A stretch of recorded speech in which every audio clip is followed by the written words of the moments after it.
Autan, tu sve miriši po autanu. Ja sam potrošio pola boce upravo. Ja sam kao...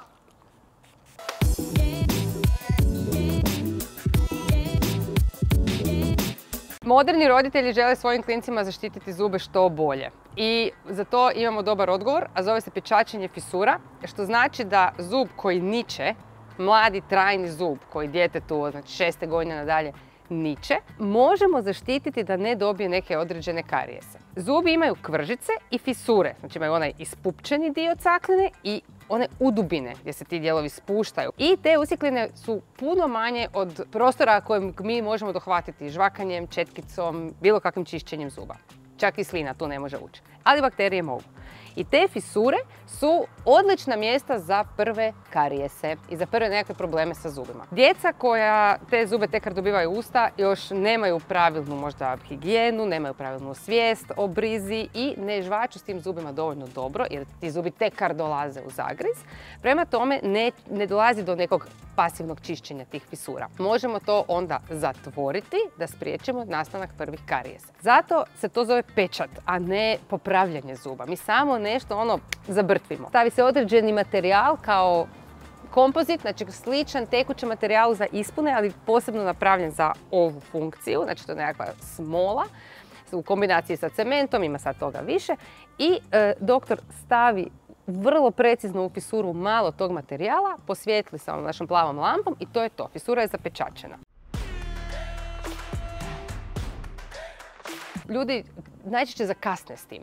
I onda se pita za dijete kojem je taj zub već nekoliko godina u ustima. To sad više nema nikakvog smisla. Jer je taj zub preživio taj prvi period kad je ili trebao dobiti taj karijes ili ne dobiti taj karijes. Ajmo reći da ga nije dobio i sad to više nema smisla. Znači nećemo pečatiti zub koji je u ustima 3-4 godine. Ali zub koji je tekar niknuo i sad je tu i sad gledamo šta ćemo s njim najbolje i njega možemo zapečatiti. Ja nisam pojma, ja sam mislio da je to plomba za djecu.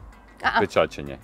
Može biti pečatni ispun kad je mali već nekakav defekt u caklini, pa ga mrvicu izbrusimo, znači stvarno nešto uklanjamo i onda se malo više materijala stavi pa to nazivamo pečatnim ispunom. Ta smola se kak razlikuje od ispuna, od kompozita? Jako, malo, skroz druga stvar? Skroz druga stvar, kombinacija je staklo-ionomernog cementa i kompozitne recimo smole, da to sad tak nazovem, kompozitnog materijala. Poanta je u tome da je on nije otporan na žvačne sile. Znači to nije materijal s kojim možeš napraviti ispun.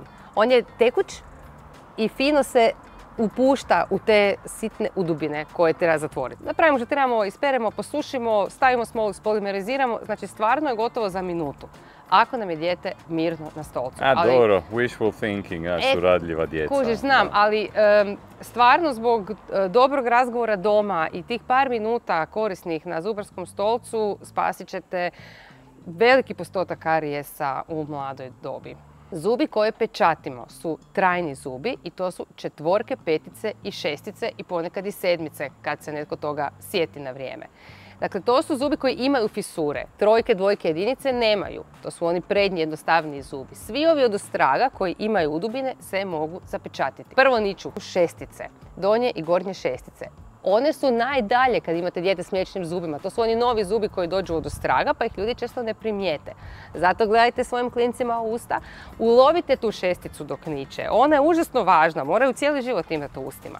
Ulovite 6 na vrijeme dok niče, odite doktoru da se taj zub zapečati. Nakon toga, u izmjeni zuba, nam dolaze 4 i 5, znači pretkutnjaci ispred 6, a tekar zadnje na kraju dolaze 7, tamo negdje s 12 godina. I te 7 su nažalost nezgodne jer su to sad već neki klinci koji se baš više ne daju roditeljima u kontrolu, a ne peru dovoljno dobro i ne osvijeste 7 koja je skroz od ostraga iza 6. Da 7 polako dolazi u zagriz, dok ona jadne niknu, pokvare se jer nisu u aktivnom žvakanju i ne čiste se prilikom žvakanja. Uglavnom krenite od 6, a onda kasnije ćete loviti 4 i 5 kako niču i kako dolaze. Trošak? Minimalan. Manje od ispuna? Mora biti manje od ispuna, da. Aha, ne mogu dobro. ti ja sad reći koliko, ali ne znam kako ko naplaćuje, ali svakako manje od ispuna. Ko pola ispuna? Ko pola ispuna bi ja rekla da je ok.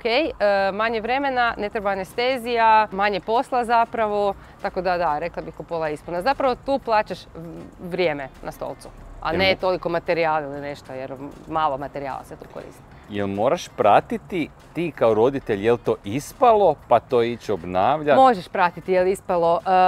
U principu je to bijela jedna kao trakica koja se vidi na zubu. Bijeli je obično materijal da ga dobro vidimo i ako ga nema onda je ispao. Ako je bilo mokro kad se lijepio, ispašće. Naravno, mora se dobro posušiti. Ako je isto ne dobro napravljeno, zna materijala biti previše i onda se tu stvarno zavuče karijes.